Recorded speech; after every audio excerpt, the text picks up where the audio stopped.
Здравейте, аз съм Тодор Христов от интернет книжарница novavizia.net. Вече започна месец юли, не сме стигнали до неговата среда, но месецът е вече в разгара си. Време е да направя преглед на 10 най-търсени, най-купувани от нашите клиенти книги през изминалия месец юни 2013 година. Моята традиционна класация на топ 10 на бестселерите на novavizia.net, която правя всеки месец. И така искам да започна с книгата, която е на 10-та позиция. Прави приятно впечатление, че немалко хора са посегнали към книга, посветена на лидерството. И това заглавие 360 градусовият лидер от един от най-големите топ експертите в света по въпросите на лидерството Джон Максуел. Джон Максуел е известен с това, че има изключително задълбочени познания по въпросите на лидерството и в своята книга, както виждате, никак не е малка, той много подробно описва и посочва какво може да прави всеки в своята компания, в своята фирма, дори когато не е собственик или пък висш служител в тази фирма, за да бъде лидер и да реално влияе на различни процеси в своята фирма и по този начин да израства и професионално, а и в личностен план, разбира се. 10-та позиция за книгата, посветена на лидерството. А на 9-та позиция имам голямото удоволствие да ви покажа книга, която за първи път попада в тези класации, които правим всеки месец, топ 10 на бестселерите, и това е ето тази, също така внушителна, виждате колко е дебела, нещо като предишната книга от Стивън Кови, който, за съжаление, може би някои от вас знаят, почина. Книгата е 7-те навика на високоефективните семейства. Това не е книгата 7-те навика на високоефективните хора, този основен голям прочут бестселър на Стивън Кови, който е написан преди, може би, близо вече 25 години, но е книга посветена на принципите на ефективността в семейството, в семейната среда. Защото има много неща, които всяко едно семейство би могло да прави и стига да прави, то би било възможно по-задружно, възможно по-щастливо, възможно по-ефективно. Разбира се, тук трябва да се отсее и нюанса, какво означава точно ефективност. Та за всичко това, какво е ефективно семейство и кои са навиците на ефективните семейства, можете да узнаете и да се потопите в доста размишления с помощта на Стивън Кови и неговата страхотна книга. На 8 позиция е книга, която е една от трите, които няма да мога да ви покажа днес, нарича се Плажни пари и е книга, посветена на мрежовия маркетинг, но ще премина директно върху книгата на 7 позиция. Щастливото число този месец е за тази малка, тънка книжка, която излезе преди около 3 месеца, мисля, от издателство Анхира. Ранди Гейдж е нейният автор, а заглавието е Рискът, новата сигурност. Правилата са се променили, е под заглавието на книгата. Много накратко, за какво става дума в книгата на Ранди Гейдж. Няма да скрия, че аз съм пристрастен в известна степен, защото симпатизирам на идеите на Ранди Гейдж, харесва ми неговият директен подход и нещата, които назовава с точните, правилните имена, дори когато не ни харесва да чуем или прочетем нещо, защото можем да открием себе си някъде там. Тази книга не прави изключение. Тук Ранди Гейдж обаче посочва кои са основните трендове в нашия живот, в това число и в Европа. Нищо, че Ранди Гейдж е американец и живее в САЩ, но той дава някои прогнози и насоки във връзка и с неща, свързани с Европа, европейското развитие, Европейския съюз, по-точно краха, за съжаление, на Европейския съюз.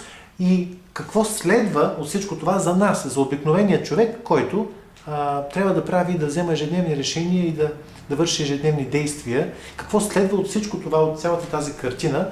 И всичко това е през призмата на рискът. Рискът като една нова константа, която неизбежно присъства в нашия бизнес, в нашата работа и във всичко друго, с което се захванем. Защото, както казва Ранди Гейдж, без риск просто сме обречени на провал. Нужно е да се рискува повече от всякога в наши дни именно, за да можем да постигнем успех.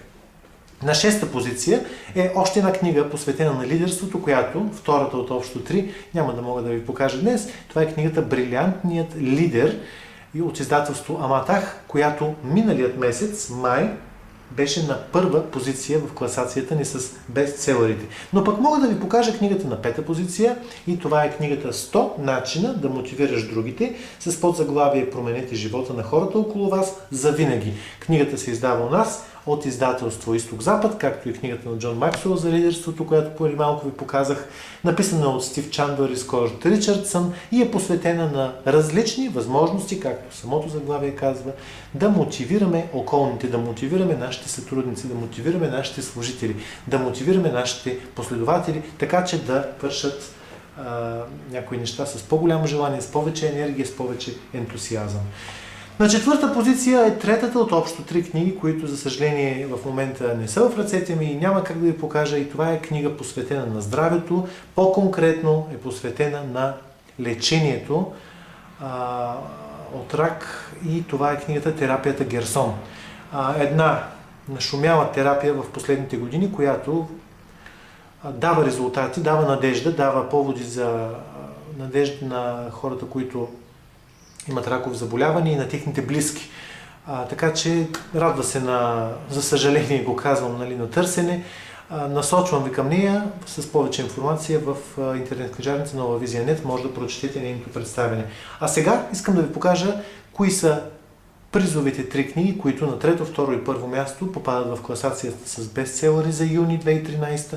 На трета позиция бронзовият ни медалист този месец е добре познатият ни състезател.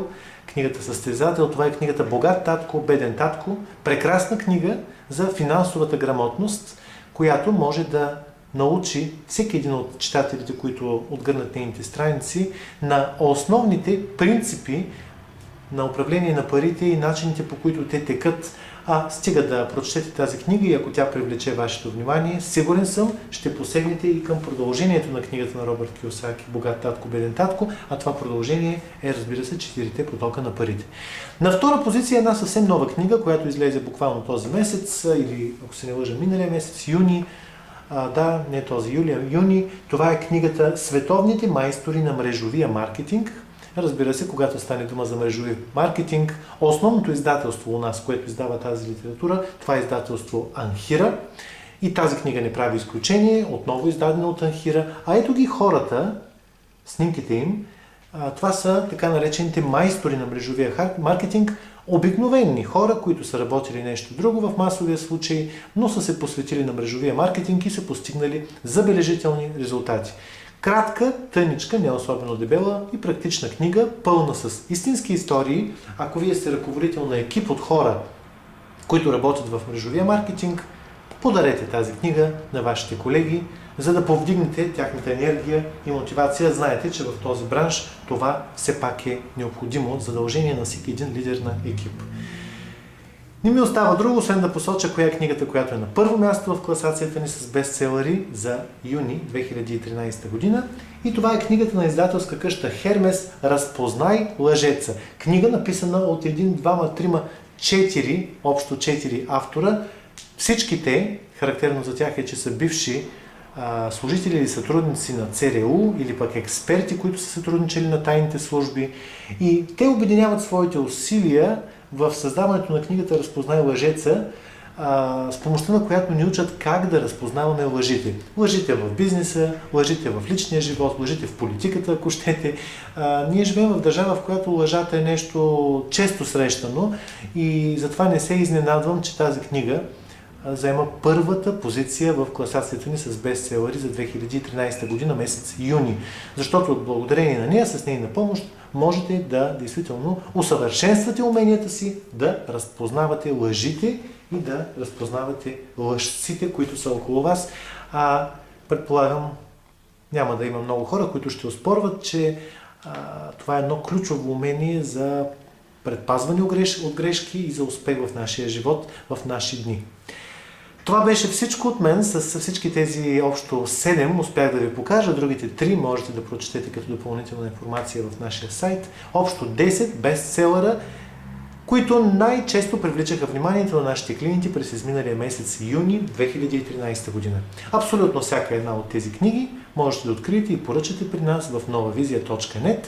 Аз ви пожелавам един прекрасен месец юли. Нека да е топъл, нека да имате възможност да отидете на възможно повече бани или пък на плажа, или пък на излети в планината, или където за вас е добре. Предполагам, че много от вас отпуската вече е в ход или я планирате. Посрещнете вашата отпуска с една интересна или полезна книга. сред селекцията ни от над 1000 заглавия в novavizia.net. Ние ви очакваме, а с вас ще се видим след месец, приблизително, когато ще направя новото си видео представяне, видеообзор на най-големите бестселери за месец юли 2013 година.